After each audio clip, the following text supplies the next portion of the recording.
The Nürburgring's a very special place. You know, in the Nürburgring you've got problems that never do exist in any other racetrack in the world. First of all, it's 14.7 miles round. It used to have 187 corners per lap. You know, there's left-handers, right-handers, you're going uphill, you're going downhill. It's really a compromise, the whole thing, as far as the car is concerned, and to some extent also the driver. Because every lap I do at the Nürburgring, I make a mistake. I never go through the Nürburgring feeling that I've achieved something in the way of the perfect lap. Half the places around the Nürburgring, I think if I were to walk round them, I would be horrified. I would never drive round the place again. So the faster you drive round the ring, the less you know. And maybe that's the best thing to do.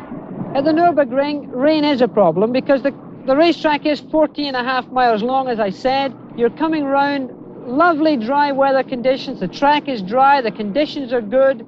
Suddenly, you enter an area that's had a shower of rain, or it's in a wood, and the track has never dried out properly. Now, this is a hazard at the Nürburgring. It's a hazard in any long circuit. But the Nürburgring is made up with a conglomerate of different road surfaces. They're not all the same. Some hold the water, and some, of course, dry out very easily. So the driver has to be more aware of what's coming ahead of him than perhaps in any other racetrack in the world. Here you have an easy situation. Suddenly we've come into wet roads again out of what was very dry. Now, you've got to do this one right, because it's followed immediately by another left-hand bend, and if you don't get the car in the right place on the road, this is where you can easily make a mistake. There's a lot of cars have gone off. Now, a car's gone off on the inside here. He looks more like he's had a mechanical failure than a crash. I think you'll find, maybe he's had a bump too. He's had, I think, a mechanical failure, probably an engine problem. Now, here we're through this left and right section here, and we go into a very late braking condition at the bottom of this hill. You come over here and you sort of see this corner. This is why you've got to have an excellent memory for the Nürburgring to recognize exactly where you are. Because not only have you to know the geography of the racetrack, but you've got to remember the road surface. And here is a place that holds water. So you come down here, accelerate out, try not to go on the dirt because you can pick up a puncture. There's a little river runs across the road there as well, so you've got to remember that.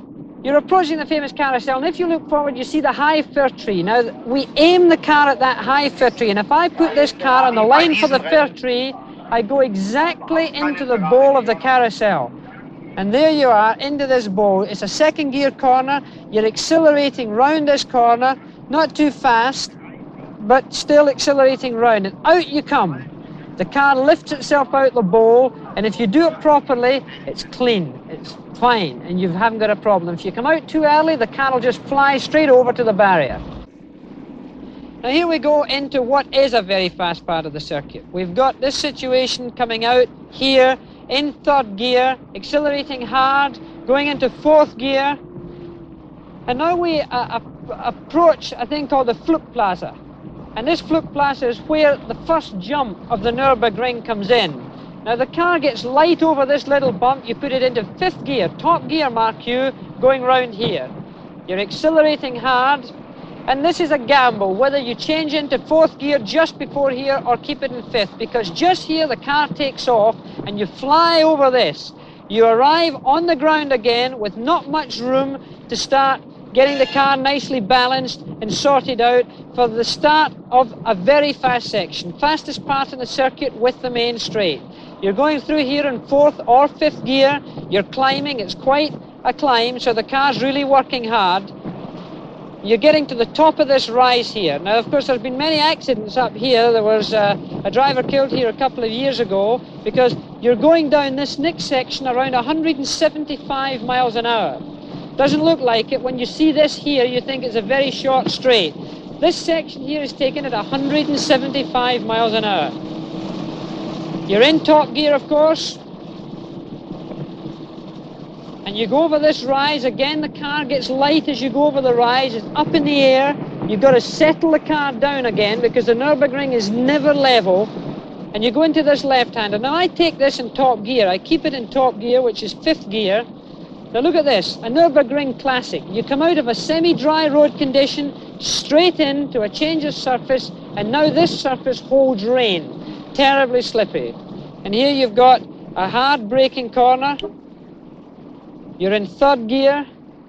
It's faster than you think, in fact. You go through here into what they call the foxhole. The foxhole used to be one of the most dangerous parts of the circuit, and they certainly have cleared it up a lot by putting barrier most of the way down. But again, you achieve your maximum speed on this whole circuit again down this section.